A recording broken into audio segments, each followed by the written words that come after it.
এরপর আবার কখনো এলে একরাশ আনন্দ নিয়ে এসো, কিছুটা সময় নিয়ে এসো, কিছু কথা নিয়ে এসো, কিছু আবেগ ভাগ করে নিতে এসো, কিছু বাকি ছিল সেগুলো পূরণ করতে এসো, দিয়ে দেওয়া মনটা আবার নতুন করে গড়িয়ে দিতে এসো। আমরা আজকে চলেছি আমার বোনের হবু শ্বশুর বাড়িতে, সেই সুদূর পাথর প্রতিমার দুর্গাবতী গ্রামে। রাস্তার দুপাশে সারিবদ্ধভাবে দাঁড়িয়ে রয়েছে নারকেল, খেজুর, কলা গাছের বাগান। আমাদের এখানে এখন গাড়ি দাঁড়িয়েছে সবাই টয়লেট করার জন্য, তো এখনো 1 ঘন্টার উপরে বাকি আছে। চলো দেখতে থাকো আমাদের এই ব্লগটি।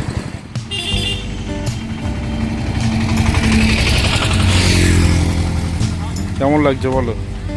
ভালোই লাগছে, অনেকদিন পর সবাই মিলে বোনের বাড়ি যাচ্ছি। এখনো কাকদ্বীপ 7 কিলোমিটার বাকি। এই আমাদের গাড়ি।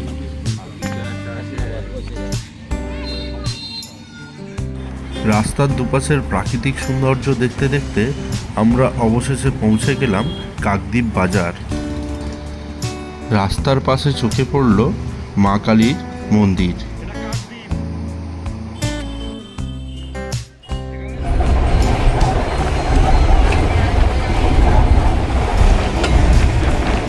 চারিদিকে যতদূর চোখ যায় শুধু সবুজ আর সবুজ।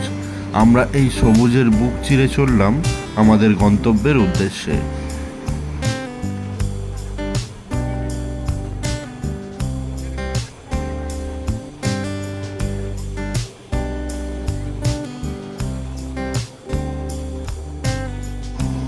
রাস্তার পাশে মাঝে মাঝেই চোখে পড়ছে ধান জমি এবং বড় বড় খড়ের গাদা, যেটা আমাদের এই কলকাতাতে আর দেখাই যায় না বলতে গেলে চলে।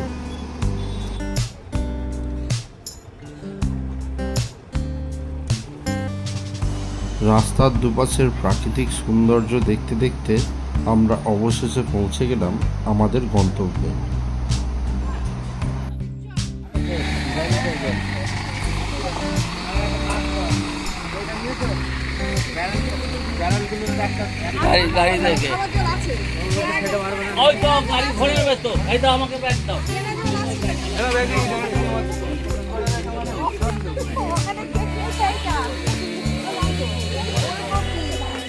মামি একটু তাকাও।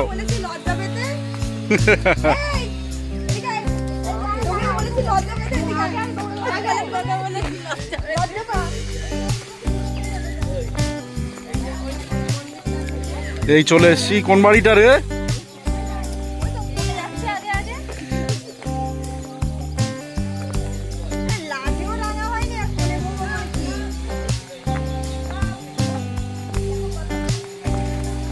সুন্দর জায়গা, সামনেই ধান জমি।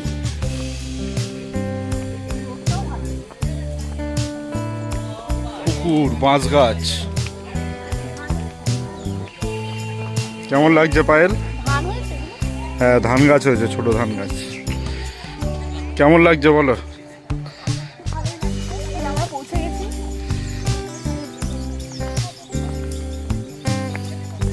এই চলে এসছি।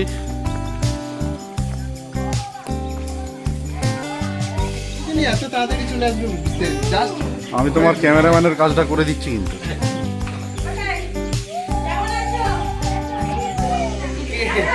ওখানে পৌঁছানোর পর ঘরে কিছুক্ষণ রেস্ট নিয়ে আমরা বেরিয়ে পড়লাম ওখানকার প্রাকৃতিক সৌন্দর্যটাকে উপভোগ করতে, কারণ এইরকম পরিবেশ সচরাচর তো আমাদের কলকাতাতে দেখা যায় না।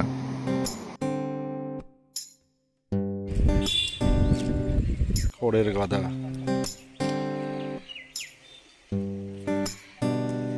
লেবু গাছে কত ফুল এসছে দেখো,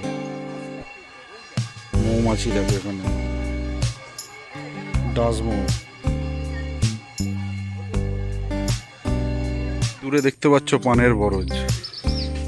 সত্যিকারের গ্রামের পরিবেশ যদি বলতে হয় তাহলে এটাকেই বলতে হবে। চারিদিকে সবুজ আর সবুজ। সামনে দেখতে পাচ্ছ ধান চাষ হয়েছে। বন্ধুরা, এই যে গাছটা দেখতে পাচ্ছ, এটা হলো অর্জুন গাছ। তোমরা হয়তো অনেকেই চিনবে। এখানে দেখো কত আঠা হয়ে আছে অর্জুন গাছের। এই আঠাগুলো মারাত্মক আঠা। এই জায়গায় হয়ে আছে শালিক পাখির বাসা, এই দেখো। আর এই শালিক পাখি বসে আছে এখানে, সেই বসে আছে এখানে। খেসারি কড়াই ভর্তি। আর এই হলো কড়াই তুলেছি।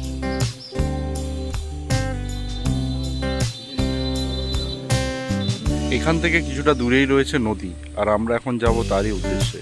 তো চলো আমাদের সাথে, তোমরাও দেখে নেবে এখানে সেই নদীটি।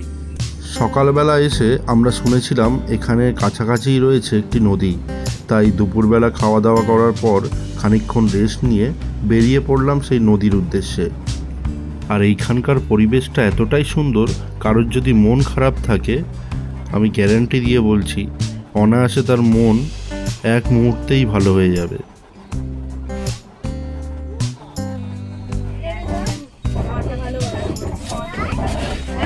আমরা এখন চলে এসেছি নদীতে। তো চলো এখানকার নদীটা একবার তোমাদেরকে ঘুরিয়ে দেখাই।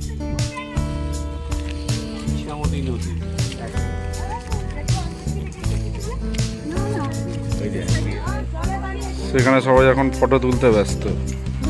ওখানকার লোকেদের মুখে জানতে পারলাম এই নদীটির নাম ইছামতি নদী, যেটি গিয়ে মিশেছে সুন্দরবনে।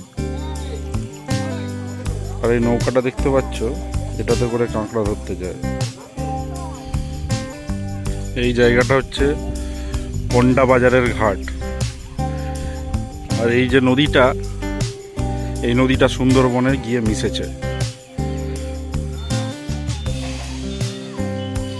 এখানে একটা মাছ ধরার নৌকা দেখতে পাচ্ছি।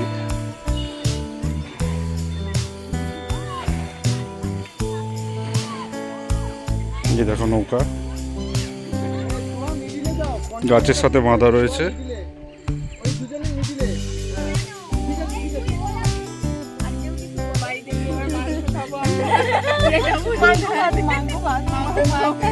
ফাঁকা মাঠের মধ্যে দিয়ে সূর্যাস্তটা দেখতে বেশ লাগছিল, এখানকার সৌন্দর্যটাকে আরো দ্বিগুণ করে তুলেছে।